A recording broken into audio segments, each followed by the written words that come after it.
Ouais, d'accord. Bonjour à toutes et à tous, merci d'être présents. Donc l'orientation qu'on va essayer de donner à ce webinaire, c'est l'analyse principalement de l'ancienneté du stock. Savoir comment on peut de façon relativement rapide mettre en évidence du stock qui aurait tendance à dormir. Et donc forcément impacter aussi la trésorerie, impacter son bilan, hein, puisque du stock qui dort, malgré tout, est imposable, hein, en fin de bilan. Euh, Ce constat, on le dresse assez fréquemment lorsqu'on intervient en formation chez des clients. Alors, on ne va pas passer en revue l'intégralité du module statistique, mais on va déjà faire un petit détour par un programme qui est vraiment euh, très peu méconnu dans le logiciel et que je juge vraiment pertinent de lancer de façon régulière.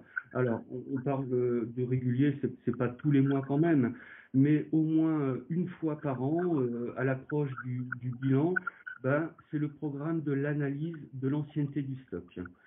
Ce programme, il est très simple d'utilisation. On va pouvoir déterminer la masse de stock que l'on a euh, à l'instant T en magasin par rapport à la date d'achat. Euh, alors, on peut sélectionner ici tous les produits achetés, par exemple depuis le 1er janvier 1950 jusqu'à, allez, on va se donner une petite période. Alors, je suis sur une base là qui n'est pas forcément tout à fait à jour, donc je vais partir sur une période jusqu'à 2010. Ouf, je vais laisser jusqu'à aujourd'hui. Ce programme, alors, il a un intérêt, c'est par exemple dans le tutor. Dans le tutor, et on verra un petit peu quelles implications ça peut avoir derrière. Donc, on va pouvoir ici découper notre analyse par famille de produits ou par groupe de produits. Donc, à ce moment-là, ici, chez moi, sur ma base de test, le groupe de l'or, c'est le groupe 3. Donc, dans le cas d'une configuration multi-magasin, j'ai le choix ici sur mes magasins. Et ici, on a la totalisation. Comment est-ce qu'on va totaliser nos produits? Alors, je vais demander ici par exemple par sous-famille. On remarquera ici qu'on peut également le demander par fournisseur. Alors, peu importe le tri qui va être opéré ici, le mode de présentation sera toujours le même. Donc, je vais lancer mon traitement. Donc, je vais demander une analyse par groupe, famille, sous-famille et une totalisation par sous-famille. Alors, là, le traitement est terminé. Donc, là, on est trié effectivement par famille de produits, par GFSF, avec une totalisation ici en bas de tableau. Alors, si on regarde mon stock acheté avant 2014, donc en tête de chacune des colonnes, vous avez les dates d'achat, hein, avant 2014, 2014, 2015, 2016. Bon, on va prendre par exemple l'année 2016. Si je regarde la totalisation que j'ai en bas de tableau, 35% de mon stock, ici, a été acheté en 2016, voire avant 2016. Donc ce pourcentage cumulé à chaque fois, hein, donc on a aussi bien les stocks achetés sur l'année que les stocks en cumulé, on regarde l'évolution et l'ancienneté du stock par rapport à la date d'achat. Donc on garde à l'esprit que c'est toujours du cumulé. Bon, ma base n'est pas forcément parlante, mais si c'était une base relativement récente, je constaterais qu'aujourd'hui, en mars 2021, j'ai 48% de mon stock dans le groupe 3, puisque j'ai sélectionné le groupe 3. 48% de mon stock a été acheté en 2018 ou avant 2018. À n'importe quel moment, comme c'est un principe général dans Bijou 3, je vais pouvoir double-cliquer. Si je double-clique, j'ai un second tableau qui va s'afficher. Alors, ce second tableau, ici, j'ai un petit bouton qui permet d'afficher le détail. Et quand on va afficher le détail, on va effectivement lister l'ensemble des produits qui ont été achetés en 2010, qui ont été achetés en 2011, etc., etc., etc. Donc là, on a une vision, on va dire, relativement exhaustive de tous les articles sur lesquels il va falloir se pencher, hein. Donc, ces articles-là, à n'importe quel moment, je peux double-cliquer dessus pour afficher la fiche signalétique du produit, hein. Donc ça, c'est un principe général dans le logiciel. Quand je double-clique, j'accède à la fiche signalétique de mon produit. Donc effectivement, on voit que cet article a été acheté le 19 août 2016 et je l'ai toujours en place dans mon stock. Donc ces articles, en fonction de la typologie des produits, on va être amené à statuer sur leur sort, entre guillemets. Alors, il y a une pratique qui est assez répandue. Et là, j'insiste sur le fait que c'est quand même plutôt à privilégier pour le tutor, éventuellement aussi pour l'empiré, mais ça nécessite de dessertir les pierres. Mais par exemple, pour le tutor, ça devient très intéressant. Alors, je vais donner des ordres de valeur qui sont peut-être pas forcément réels, hein. Imaginons que sur mes plus vieux articles dans le tutor, les chaînes, les gourmettes, les chevalières, on peut tout à fait imaginer que pour certains produits, je les ai achetés en 2000, en 2010, en 2015, voire même avant, hein.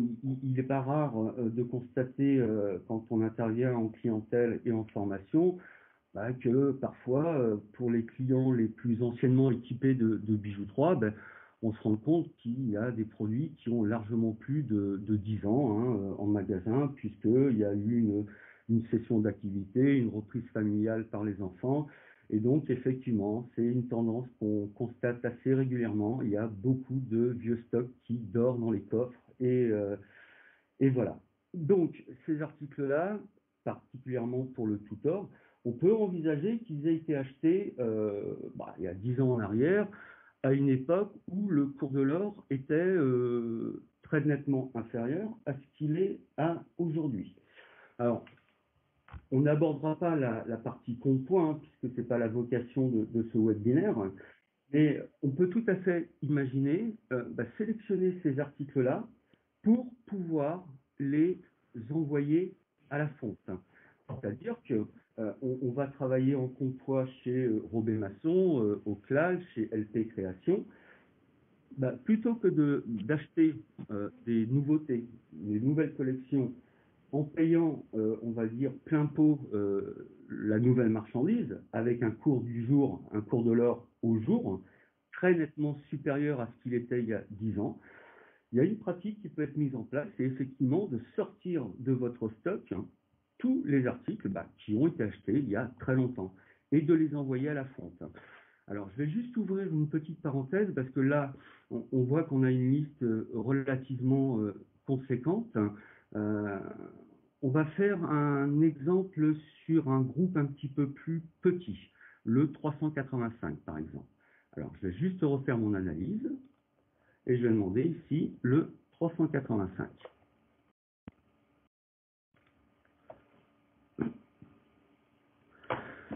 Voilà, donc dans le 385, j'ai 33% de mon stock qui a été acheté avant 2014. Je peux redouble-cliquer dessus.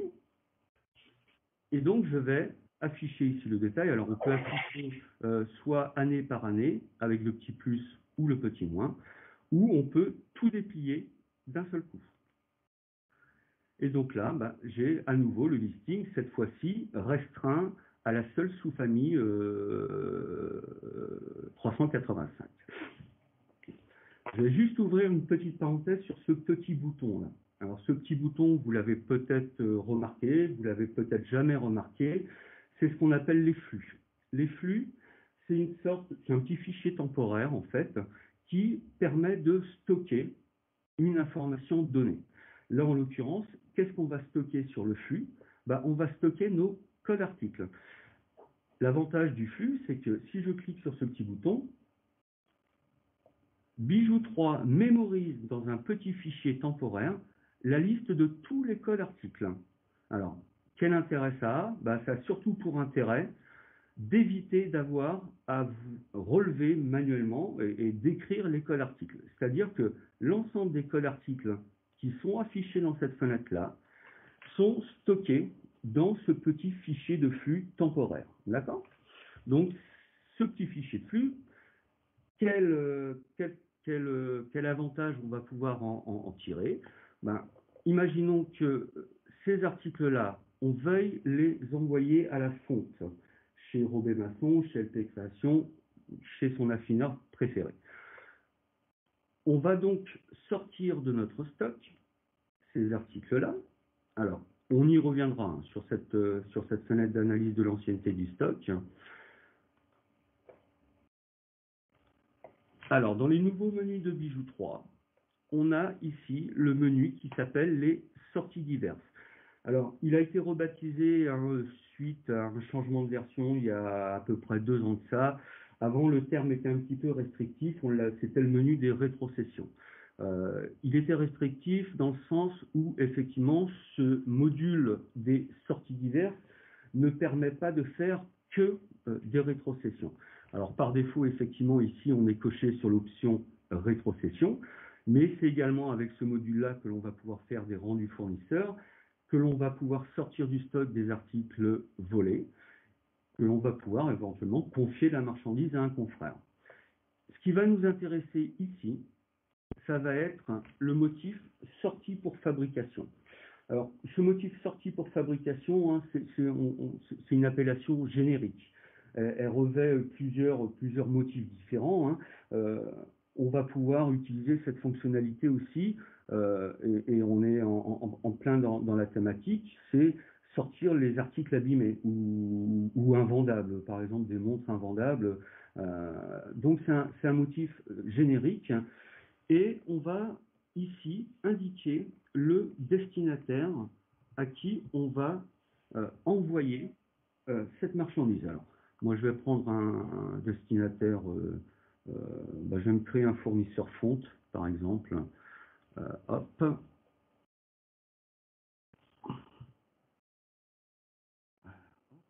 Nord.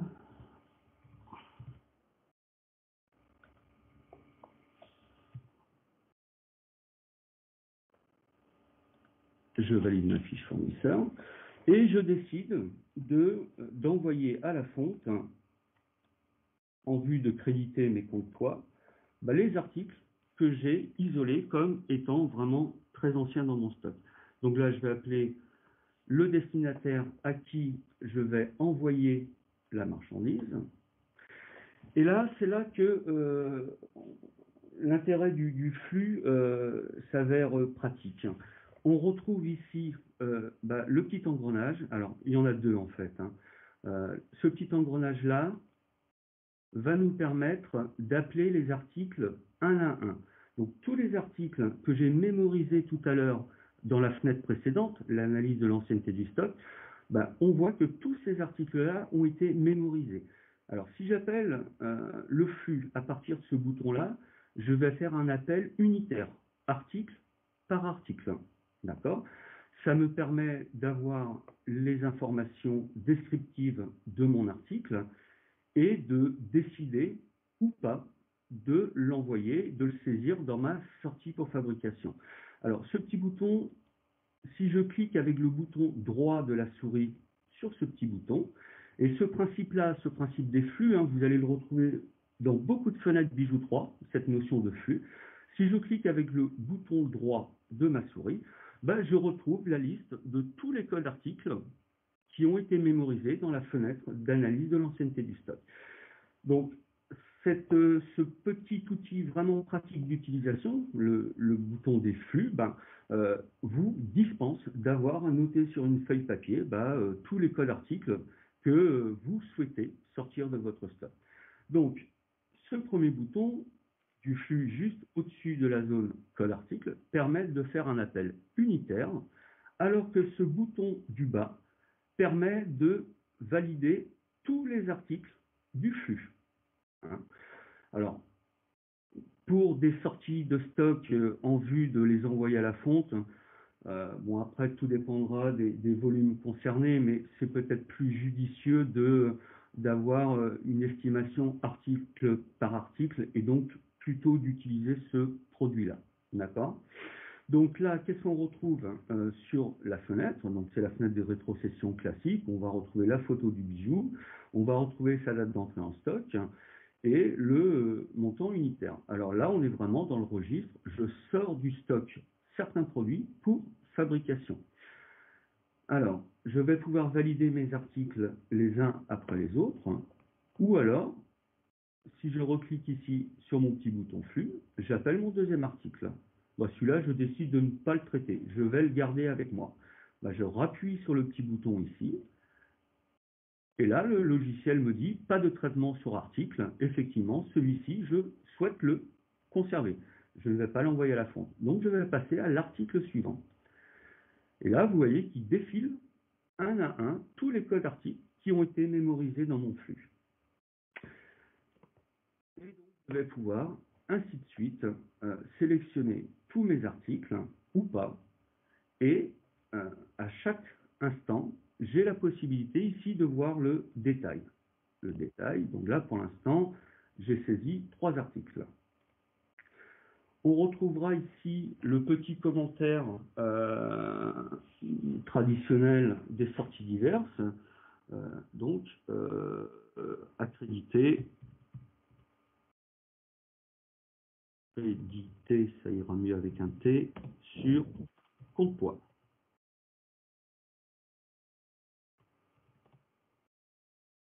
On peut profiter de ce petit moment pour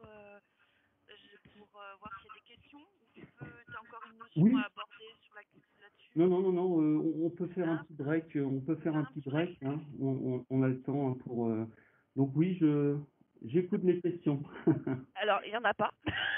Il n'y en a pas. Mais Bon. je me dis que, comme sur le chat, peut-être que tout le monde ne me voit pas, et que j'incite, voilà, si vous avez des questions à me le dire, je préférais passer par la voix, mais apparemment, il n'y a pas de questions. D'accord. Écoute, tout semble assez limpide pour tout le monde, donc je te laisse continuer. Ok, bon, là, on a compris le principe. Alors, je vous encourage vraiment, hein, à titre vraiment pragmatique, à explorer cette piste du flux, hein. C'est vraiment un outil qui est très, très pratique, qui peut faire gagner pas mal de temps. Limiter aussi les erreurs de saisie, quoi, hein. La saisie d'un code article, on sait que traditionnellement, c'est source d'erreur quand on le tape au clavier. Ça peut être source d'erreur quand on le saisit au clavier, du moins. Donc, là, pour l'instant, mes articles, ils sont en cours de sortie. Alors, c'est pareil, hein, c'est un récurrent au service support chez Bijou 3, c'est qu'on a souvent ce type d'appel où on a des articles qui sont en cours de saisie sur tel ou tel document. En fait, à ce stade-là, nos articles, ils sont entre deux eaux. Ils sont plus dans le stock, c'est-à-dire qu'on ne peut pas les vendre, mais ils sont pas encore définitivement sortis de notre stock. Donc que ce soit pour une sortie pour fabrication, soit pour une rétrocession, il faut vraiment passer pour valider et entériner tout ça. Il faut vraiment passer par l'édition de la facture. Alors, quand on parle d'édition, on ne sous-entend pas forcément une impression papier, hein. Cette édition, on peut la demander effectivement à l'imprimante, on peut la demander à l'écran, on peut également la demander en PDF. Alors là, je vais la demander, à l'écran, hein. L'écran, ce sera effectivement la copie conforme de ce que l'on aurait sur papier. Alors là, effectivement, on va envoyer de la marchandise à l'extérieur du magasin. Effectivement, c'est bien de joindre au colis, à l'expédition, un support papier quand même, hein. Donc, je vais essayer d'agrandir un petit peu la fenêtre. Bon, ça ne veut pas. Alors, qu'est-ce qu'on retrouve? Là, c'est l'entête de notre magasin, le destinataire, la sortie pour fabrication numéro 164 du 19 mars, et on va retrouver ici la liste de tous les articles que j'ai saisis par l'intermédiaire de mon flux. Tant que cette édition n'a pas été faite, et vous allez avoir, une fois que l'édition est faite, le traditionnel message de validation de Bijou 3, hein, et c'est seulement quand on va valider la bonne édition, papier, PDF ou écran, de cette sortie pour fabrication que, officiellement, mes articles vont être sortis du stock. Alors, je vais juste faire non pour l'instant. Alors là, je ne suis pas sur une base et j'ouvre une toute petite parenthèse, mais on ne va pas rentrer effectivement dans le module des comptes poids. Mais si le fournisseur sur lequel j'envoie, vers lequel du moins j'envoie mes articles, était un fournisseur paramétré en compte poids, on aurait ici un petit bouton en forme de balance de Roberval qui nous permettrait, dans la foulée de ma sortie pour fabrication, voilà, j'envoie 15 grammes, je sors 15 grammes de produits de mon stock, ces 15 grammes d'or auront la possibilité de venir alimenter automatiquement mon compte poids fournisseur. C'est-à-dire que j'aurai 15 grammes qui sortiront de Bijou 3 et qui viendront alimenter mon compte poids fournisseur. Donc ça permet un petit peu d'automatiser la liaison entre la sortie pour fabrication et la ventilation, enfin les ventilations respectives dans mes différents comptes poids fournisseurs. Hein. Donc là, il faut que le paramétrage des comptes poids soit en place et que le fournisseur destinataire soit un fournisseur avec lequel je travaille en compte poids. Donc je vais revalider mon document, toujours à l'écran.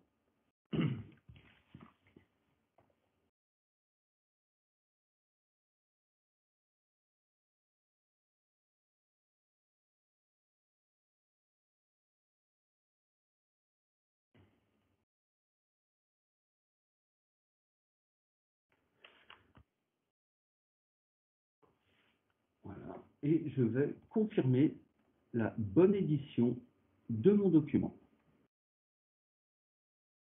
Les données éditées sur la facture numéro 164, alors on devrait plutôt formuler ça sur le document numéro 164, c'est pas réellement une facture, hein, c'est un bon de sortie plutôt. Je vais valider ça. Et là, on voit que le logiciel Bijou 3 est en train de traiter chacun des articles faisant partie de cette sortie numéro 164.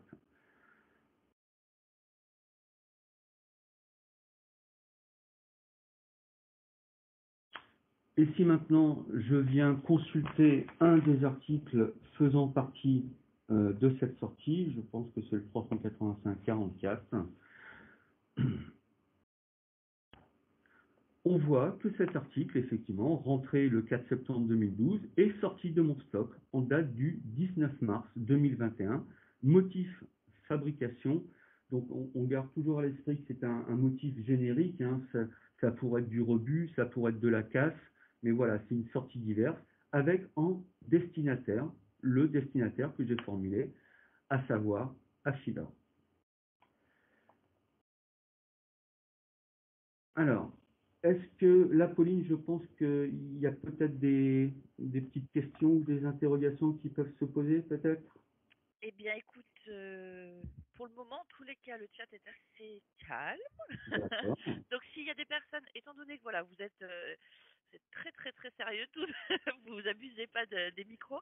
Si vous avez des questions, on peut les prendre, peut les prendre à l'oral. Je vous ouvre le micro. Juste, vous savez, il y a un petit symbole en haut. Vous me faites signe pour me dire que vous avez une question et puis je vous ouvre au micro. Mais apparemment, Non? D'accord. écoute, non, non, non. Je suis désolée, Ah, Arnaud. non, non, il n'y a pas de mal. Tout est parfait. Alors, on va revenir sur statistiques, ici, l'analyse de l'ancienneté du stock. Alors, je vais réagrandir Bijou 3. On va repartir sur un groupe, peut-être pas forcément... hop. Alors, quand on sélectionne ici les groupes, on peut faire un mix en termes de sélection. Hein. Si dans ma classification, le tutor, c'est uniquement les familles 38 et les familles 37, je peux saisir jusqu'à 5 GFSF ou 5 familles ou 5 groupes différents. Hein. C'est le même principe qu'on va retrouver dans les états de performance d'ailleurs. Et en termes on va passer par les performances tout à l'heure. Et en termes de lisibilité, c'est au niveau écran, c'est vraiment la même ergonomie de présentation. présentation que le programme des performances. Donc tout à l'heure, on avait fait un premier tri, on va dire, en étant classé par famille de produits. On va remarquer que si on demande cette fois-ci une classification par fournisseur, on va obtenir exactement la même ergonomie de présentation. Sauf qu'effectivement, ici, où on avait tout à l'heure une classification par famille de produits, bah ici, je retrouve une ventilation, cette fois-ci, par fournisseur. Toujours avec les mêmes indicateurs, les mêmes ratios, cumulés sur les années glissantes. Par exemple, pour ce fournisseur-là, bon, on va prendre un fournisseur un petit peu moins connu. Ben voilà, j'ai 100% ici de ce fournisseur-là, 31% qui a été acheté en 2014 ou avant 2014. Et à n'importe quel moment, même principe, si je double-clique sur le fournisseur, je vais avoir le détail des articles. Alors je peux déplier soit par année d'achat ou tout déplier en même temps. Et je retrouve ici mon petit bouton de flux. Je pense que j'ai fait le tour de cet état-là. D'accord. Vous êtes nombreux à utiliser cet état-là ou pas? Parmi les utilisateurs Bijou 3, tu peux faire un micro-sondage, Pauline. Écoute, je peux faire un micro-sondage, bien sûr. Ouais, Non, alors première réponse, non. d'accord. Pas assez, donc non, pas assez. Donc quelque part, tu as, voilà, c'était vraiment un bon thème. Alors il y a quelqu'un apparemment qui a son Oui, non, je voulais parler. dire Ouais, voilà. Jean-Louis Saez, là, Bayonne. Ouais, bonjour Jean-Louis, ça va? Oh, tu vas bien? Ouais. Oui, moi je l'utilise de temps en temps, mais ça reste plus à titre consultatif qu'autre chose. Ouais, mais À la sortie. Par contre, au niveau de la sortie, quand tu l'adresses à un client comme Affinor, tu as mis, est-ce que dans le cas où tu veux le lancer en fabrication, quelle est la procédure? Tu crées simplement que quand l'or reste en interne pour les mettre en fabrication. C'est possible. Oui, tout à fait. Moi, j'ai parlé d'Affinor parce que bon, c'est un affineur qui m'est venu naturellement à l'esprit. Mais effectivement, cet or que l'on va sortir, parce qu'on sait pertinemment qu'on n'arrivera pas à le vendre. Ça fait déjà 10 ans qu'on l'a sur les bras. Et puis, bon, bah voilà, quand on l'avait acheté il y a 10 ans, on n'avait pas été vraiment avisé et puis ça s'est pas vendu. Malgré tout, ce produit, même si, et là j'entends, hein, c'est vraiment dans le registre du tout or, voire de l'empiré, hein, puisqu'il s'agirait de dessertir la pierre ou les pierres de la monture, dans le cas d'une bague.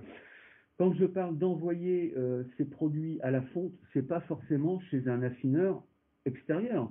On peut tout à fait imaginer, si on se projette dans un cadre purement plus de fabrication en interne, et c'est le cas chez beaucoup de nos clients, hein. Ils ont non seulement des comptoirs chez les fournisseurs, habituels, hein, Robé, Leclerc, mais on peut tout à fait imaginer aussi, en mode fabrication, avoir son propre comptoir à l'atelier, en interne. Donc à ce moment-là, quand on fait la sortie de ces articles-là, plutôt que de mettre un comptoir extérieur, donc un affineur extérieur, je peux tout à fait décider de venir créditer mon comptoir interne. Un comptoir interne atelier fonctionne exactement sur le même principe qu'un comptoir externe, quoi. Et on peut tout à fait privilégier une utilisation interne, dans le cas d'une fabrication, plutôt que de l'envoyer à la fonte chez un affineur X ou Y. Hein. Et dans le cas, pardon, où tu revends la matière, oui. C'est pareil, tu le sors pour fabrication à un compte et une facture qui se fait. Alors, je reste propriétaire de l'or, hein, puisque je le crédite en comptoir. Donc, je reste, quoi qu'il en soit, propriétaire de l'or. Donc, ce ne sera pas, à proprement parler, une facture. Ce sera un bon de sortie. Hein. C'est le document que je lui ai validé tout à l'heure. Il y a une revente de ce métal. Alors, là, on aborde... Si par exemple, je sors 100 grammes de bijoux et... Ah, excuse-moi, ouais. Jean-Louis, ça a coupé. Ouais. La connexion, je pense, qui... Ouais. Alors, effectivement, il y a effectivement la possibilité également de vendre cet or. À ce moment-là, bon, on est toujours là dans le registre du compte poids. Je vais sortir mon produit du stock et venir créditer un compte poids. Et depuis mon compte poids, je vais avoir la possibilité de faire une sortie de matière. Une sortie de matière vers un destinataire X ou Y. Et là, je pourrais le sortir en tant que vente d'or, tout simplement. Alors, merci Arnaud pour ta Ouais. réponse. Je pense que c'est... Ah, si, ça y est, Jean-Louis est de retour. J'étais en train de Oui, demander. j'ai disparu de la circulation. Vous avez posé trop de questions, Jean-Louis. Non, Ouais. c'est pas vrai. Vous avez entendu la réponse d'Arnaud du coup ou pas? Non, j'ai rien entendu du tout. J'étais avec un bip bip. D'accord. Ok. Ouais, alors je redis, oui, la vocation de la sortie diverse, quand on est dans les sorties diverses, c'est vraiment de sortir les produits du stock, de façon à ce qu'ils ne fassent plus partie de mon stock. Après, on peut l'envoyer effectivement à la fonte ou venir créditer un compte poids, et de ce compte poids derrière, après, on pourrait faire une sortie de matière de mon compte poids en disant que je le vends à un affineur. Donc D'accord. effectivement, c'est soit je le garde pour un usage personnel, cette réserve de matière que je sors de mon stock, soit je peux bien entendu tout à fait décider de m'en séparer pour renflouer un petit peu ma trésorerie, quoi. Oui, d'accord, ok. Ok? Oui, oui, on passe par le compte poids. Ok, ça marche. Pardon, Jean-Louis. On a une question Mhm. pour les sorties de produits non vendables, pas en Oui. or, c'est-à-dire qu'on ne peut pas convertir. Dans quel poste hors vol peut-on les mettre? Alors, on va repasser toujours par article et stock, donc saisie des sorties. Et à ce moment-là, on va utiliser également le motif sortie pour fabrication. Alors là, j'allais y arriver toujours à partir de l'analyse de l'ancienneté du stock. Donc là, j'ai mis l'accent moi en premier sur l'or, parce que l'or, effectivement, que j'ai pu acheter il y a 10 ans à 20 euros du gramme, maintenant il est à 35 euros du gramme. Bon, ça me permet de soulager un petit peu mon portefeuille si je dois commander de la nouveauté. On pourrait faire exactement la même analyse sur les montres. Alors, on a tous en tête des marques de montres qui ont très fortement cartonné parce que c'était des montres tendance. Je ne vais pas citer de marque, mais on a tous des exemples en tête. Effectivement, ces montres qui sont dans notre stock depuis 5 ans, depuis 6 ans, depuis 7 ans, euh, elles sont plus tendance, donc voilà, il va peut-être falloir prendre une décision tôt ou tard. Alors on peut tout à fait envisager d'organiser des opérations commerciales. J'ai l'exemple d'un client qui assez régulièrement aménageait dans son magasin une vitrine spéciale. Je ne me rappelle plus comment il l'appelait, la vitrine des bonnes affaires ou des choses comme ça, où il opérait assez régulièrement des marques invisibles. C'est-à-dire que bah voilà, il tentait le coup quand même de baisser sensiblement le prix de ces montres de ces montres tendance entre guillemets, ou alors effectivement si on a déjà appliqué 3 décotes sur les montres et qu'elles nous restent toujours sur les bras, ben, à un moment donné avec l'accord du comptable, effectivement il va falloir statuer sur le sort qu'on va leur infliger, quoi. Donc, à ce moment-là, pour les articles qu'on veut définitivement sortir de notre stock parce qu'ils sont devenus invendables, bah, on va également utiliser l'option sortie pour fabrication. Et à ce moment-là, on va se créer un destinataire générique, rebut, par exemple. Donc là, il nous indique que le fournisseur est inconnu, c'est normal, c'est pas un vrai fournisseur. Ouais, je vais quand même devoir le créer, alors attendez, hop. Alors, c'est pareil, on est dans le registre du générique là. On va pas multiplier non plus le nombre de fournisseurs, mais on peut tout à fait effectivement imaginer une fiche fournisseur générique, rebut ou casse. Et effectivement, tous les produits qui sont vraiment devenus obsolètes, qui ne sont pas vendables, etc., ou qui sont tout simplement cassés, bah, on va également les sortir du stock en motif sorti pour fabrication. Donc, c'est que l'on envoie des produits à la fonte ou qu'on décide véritablement de les enlever du stock parce qu'ils ne sont plus vendables en l'état actuel des choses, bah, le principe, après, reste le même. C'est ce qui va faire la différence, c'est le destinataire. D'un côté, pour la fonte, on va véritablement appeler une fiche fournisseur correspondant à véritablement un fournisseur ou à un affineur. Ou alors, à ce moment-là, dans le cas de produits à passer au rebut, de produits obsolètes, on va se créer un destinataire rebut, un destinataire générique, où l'on va passer tous les articles.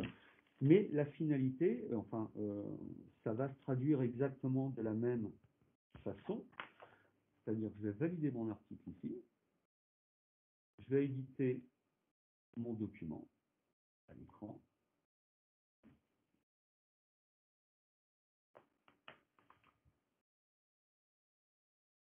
Je vais confirmer ma bonne impression.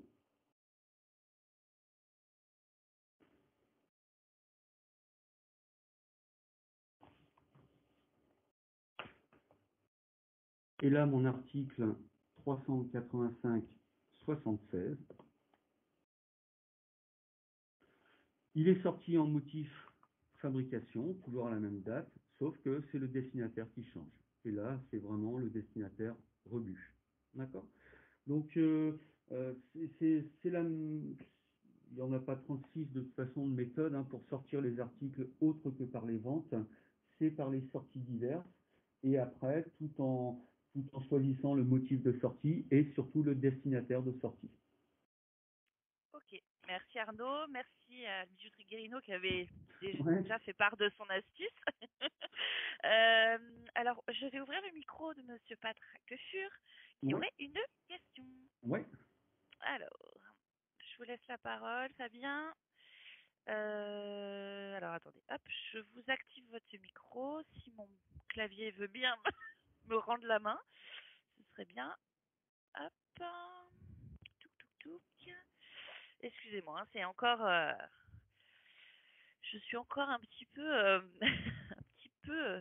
Monsieur Le Fur, si vous voulez activer votre micro, allez-y, parce que j'ai l'impression que il n'a pas très envie que je vous le réactive. Ouais. Hop là, pardon. Allez-y, allez-y. Je vous laisse l'activer. Voilà, nickel. Alors, Bonjour. bonjour Arnaud. Bonjour Fabien. Juste donc, quand tu parlais tout à l'heure de du transfert de métal, par exemple, vers l'atelier, Ouais. il faut que je crée une fiche fournisseur atelier alors.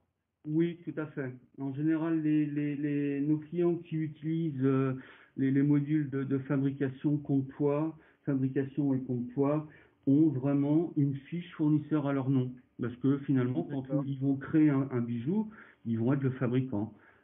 Donc on se crée une fiche fournisseur exactement sur le même principe qu'un fournisseur, qu'un fournisseur traditionnel, quoi, en fait. Ok. Et donc ma deuxième question est par rapport à la bijouterie or, plutôt l'horlogerie. Ouais.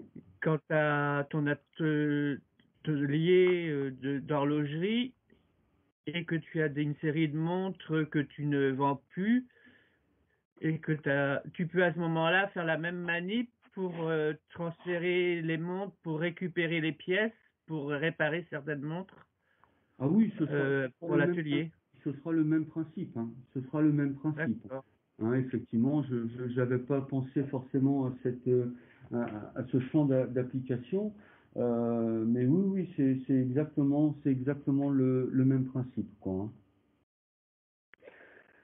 Alors, sur l'analyse de l'ancienneté du stock, je pense qu'on a fait le tour. Alors après, bon, faudra peut-être sur vos bijoux 3 respectifs aller lancer vous-même ce traitement et après un petit peu vous plonger plus en détail dans les chiffres, dans les articles qui sont annoncés. Alors, je faisais tout à l'heure le parallèle en termes d'ergonomie de présentation avec le programme des performances. Ce programme des performances, c'est pareil, on constate qu'il n'est pas forcément beaucoup utilisé alors qu'il est vraiment très riche d'enseignements. Alors, sur le même principe, hein, on peut sélectionner soit un groupe, soit une famille, soit une sous-famille de produits. Et on retrouve, comme dans le programme de l'ancienneté du stock, soit un ordre de tri par GFSF, soit un ordre de tri par fournisseur. Si je demande mes états de performance, par exemple, tout ce que j'ai vendu. Donc là, c'est pour pas savoir ce qui me reste sur les bras, mais c'est savoir ce qui se vend le mieux. C'est une sorte de hit parade, le programme des performances. Bah, je vais demander, alors je vais prendre une période relativement longue parce que je suis sur une base de test. Je veux analyser tout ce que j'ai vendu depuis le 1er janvier 2018 jusqu'à maintenant, en étant trié par fournisseur.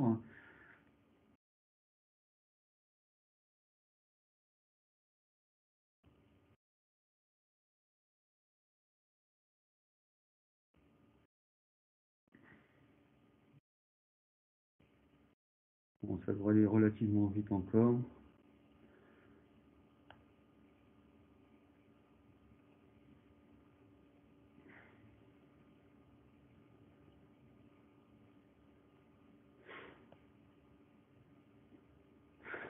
Pour les utilisateurs qui ont plusieurs postes en réseau, typiquement, ce genre de traitement, c'est préférable de le lancer sur le poste principal, sur le serveur, tout simplement pour échapper aux contraintes du réseau. Hein, parce que si on le lance sur une station, forcément, il y a la couche réseau qui vient en supplément du temps de traitement et ça peut être sensiblement plus long. Donc, en règle générale, tous les programmes de statistiques, essayer de privilégier l'utilisation sur le poste principal, sur le serveur. Et donc là, le programme des performances, il est intéressant à double titre. Alors, par défaut, on est toujours trié par rapport à un chiffre d'affaires décroissant. On remarque que notre tableau, il est découpé en deux parties. Une première partie, donc c'est les ventes, la période que j'ai sélectionnée, et ce qui me reste sur les bras aujourd'hui, ce que j'ai en stock à aujourd'hui. Et donc on est trié par ordre décroissant du chiffre d'affaires. Et typiquement pour les fournisseurs, ça me permet de voir facilement les fournisseurs avec lesquels je travaille bien par rapport aux fournisseurs avec lesquels je travaille moins bien. Donc là, volontairement, ma base, elle n'est pas significative, c'est volontaire. Mais ce qui est toujours intéressant, c'est de pouvoir comparer ce qu'on a en prix de vente moyen. Hein, je vends en moyenne chez ce fournisseur-là à 169 € et je stocke en moyenne à 323 €. Donc cette analyse des performances aussi bien par fournisseur que par groupe de famille de produits, elle par contre, on peut la lancer, on va dire, d'une façon beaucoup plus périodique. Alors, pour les personnes qui l'utilisent vraiment, on peut tout à fait imaginer le lancer de façon mensuelle. Hein. Alors, il n'y a pas besoin non plus d'y passer forcément trop de temps, mais ça permet d'une façon assez parlante et significative d'avoir un petit coup d'œil, on va dire, relativement rapide et aiguisé sur ces stocks. Et il est riche d'enseignements, hein, notamment, il permet de voir, de comparer ce que je vends en valeur marchande moyenne par rapport à ce que je stocke. Et des fois, je peux avoir envie de me faire plaisir, succomber à la tentation d'acheter tel ou tel produit parce que ça me plaît bien. Mais finalement, avec quelques mois de recul ou quelques années de recul, je me suis rendu compte, on peut se rendre compte avec ce programme des performances que j'ai peut-être tendance à surstocker. Alors, ça reste des chiffres, hein. Bien sûr, c'est à mettre toujours en parallèle avec le terrain. Hein. Ça, c'est peut-être pas forcément parlant, par exemple, pour le diamant, puisqu'on sait très bien que on a besoin d'avoir quand même beaucoup, enfin quelques produits d'appel en vitrine. Et une bague diamant que j'ai en stock depuis 5 ans, bon, c'est parce que c'est mon modèle d'exposition et que ce produit-là aura permis de vendre plusieurs produits derrière, hein. Donc ça reste des chiffres, hein. Donc c'est toujours à mettre en parallèle effectivement avec votre expérience personnelle. Mais c'est pareil, c'est un constat, les états de performance sont malheureusement trop peu utilisés par nos clients. Alors que c'est un outil qui permet véritablement et d'une façon assez synthétique et rapide d'avoir un diaporama sur l'activité à la fois des ventes, hein, et de ce que j'ai en stock, hein, et de pouvoir comparer ce que je vends par rapport à ce que je stocke, hein. Arnaud, Donc, on a deux questions. Je pense que oui, ce sont les deux dernières parce que la fin du webinaire approche. ouais, On a une question de Bruno Malga oui. concernant bonjour Arnaud, avez-vous une formule pour éditer un historique de chiffre d'affaires annuel sur 2, 3, 5, 10 ans pour un fournisseur? Alors, un chiffre d'affaires. Alors, c'est génial parce qu'en fait, ils se donnent les bonnes astuces les uns les autres, donc c'est super. Une formule pour éditer un historique de chiffre d'affaires annuel sur 2, 3, 5, 10 ans pour un fournisseur. Alors, il y aurait effectivement, alors il y a plusieurs possibilités d'arriver à ça. Alors, si on a besoin d'avoir un historique glissant sur plusieurs années, là c'est pareil, vous avez ce programme-là, le programme des statistiques quinquennales. Alors, Voilà, c'est ça. celui-là, malheureusement, je ne vais pas pouvoir le lancer parce que il est vraiment très long en termes de traitement. Mais l'analyse quinquennale permet d'avoir un historique sur les 5 dernières années, comme son nom l'indique, hein, où on va avoir la possibilité d'avoir une ventilation par chiffre d'affaires. Donc l'État a édité par défaut, c'est coché, hein. Mais on peut également demander par groupe de produits. Je peux travailler uniquement sur l'or, ou pour répondre à Monsieur Malga, également par fournisseur. Et donc là, à ce moment-là, je vais sélectionner mon ou mes fournisseurs, toujours sur le principe, hein, des petites flèches à gauche ou à droite que vous connaissez toutes et tous.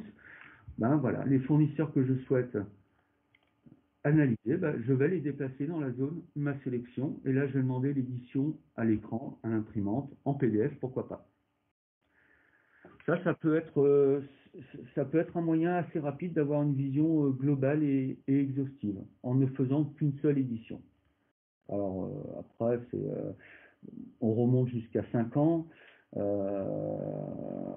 pense que ça permet déjà de donner une très bonne lisibilité sur l'évolution par fournisseur ou par famille de produits, quoi. Voilà, c'est ce que souligne Katia Clouzard en disant que pour les marques telles que Georgette, Swarovski, Pandora, etc., pour se rendre compte justement de l'évolution de la marque et des collections, c'est une fonctionnalité qui est utile. Alors effectivement, ce programme-là est très utile pour jauger des tendances. On sait très bien que maintenant, on a beaucoup de marques tendances, hein, et il faut être vigilant sur cet effet de tendance, parce que ce qui marche bien aujourd'hui ne marchera peut-être plus dans un an, parce que le client aura zappé et sera passé sur une marque plus actuelle. Sauf que voilà, si on n'est pas forcément très vigilant, on va pas forcément se rendre compte que telle ou telle marque est légèrement en déclin. Et grâce à ce retour 5 ans en arrière, là, véritablement, pour le coup, ça permet très bien de percevoir cette tendance de mode qui aurait tendance à décliner ou à prendre de l'essor. Pourquoi pas? Je parle de déclin, mais ça peut être une marque qui prend de l'essor aussi, hein, bien entendu. Ok. Je vais te poser la dernière question, qui est donc comment faire avec des bagues pavage diamant qui sont Oui, en stock par exemple depuis 10 ans ou des boucles d'oreilles entourage saphir, voilà, c'est bijouterie oui. Merino qui demande. Alors, pour les sortir du stock, Je pense, oui. Bah, ouais, oui, oui. ouais. Alors, on partirait toujours sur le même principe, hein, dans les sorties diverses. Et là, ce sera le même motif, sortie pour fabrication.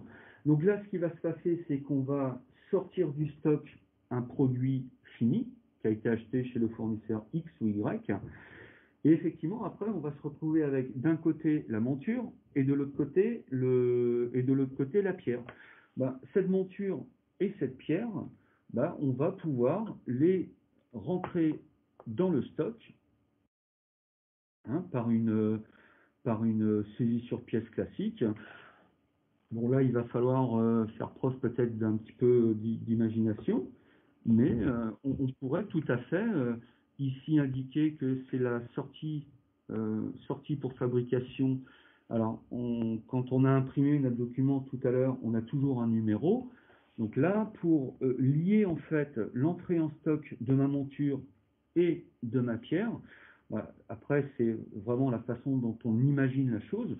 On peut tout à fait dire que le document d'origine, puisque là, j'ai pas de facture de mon fournisseur, donc là, je mettrai plutôt d'ailleurs bon de livraison.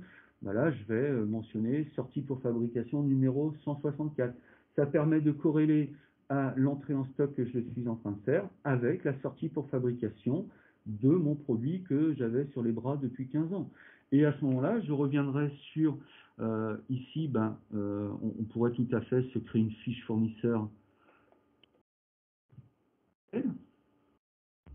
atelier ou bijouterie ou tout en or si je suis la bijouterie tout en or. Hein. Ça, après, c'est question de formulation de ma fiche fournisseur. Mais sur le principe, effectivement, après, je pourrais rentrer. Alors, c'est la référence fournisseur. Il va falloir effectivement envisager aussi comment on va imaginer la référence, hein, mais puisqu'on n'a plus de référence fournisseur à proprement parler, où on peut remettre la référence fournisseur d'origine du fournisseur. Et après, on va ici classer notre produit. Alors, pour les clients qui ont cette activité de fabrication, ça sous-entend quand même d'imaginer la mise en place en amont d'une nomenclature dédiée, quoi.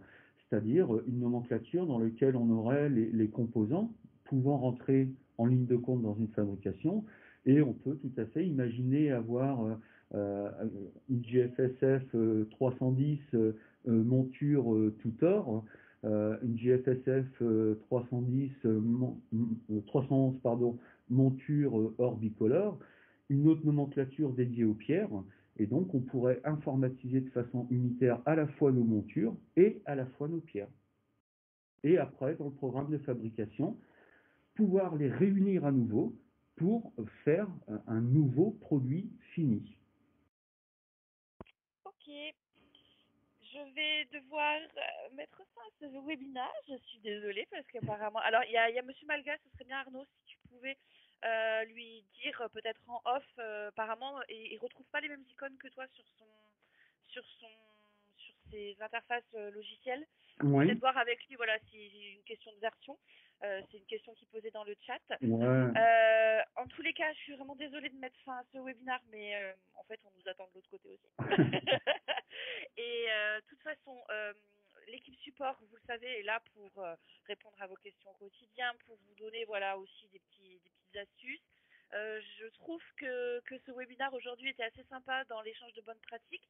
J'espère qu'on continuera ainsi et que vous serez de plus en plus nombreux à y participer pour nous faire part de vos bonnes pratiques. Je vous rappelle donc ce webinaire, je le mettrai à disposition en replay sur la chaîne YouTube dès la semaine prochaine. Je vous enverrai bien évidemment le lien.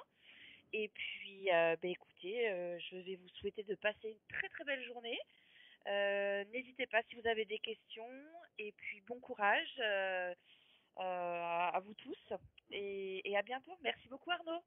Merci à vous. Bonne journée Bonne à tous. journée. Au revoir. Au revoir.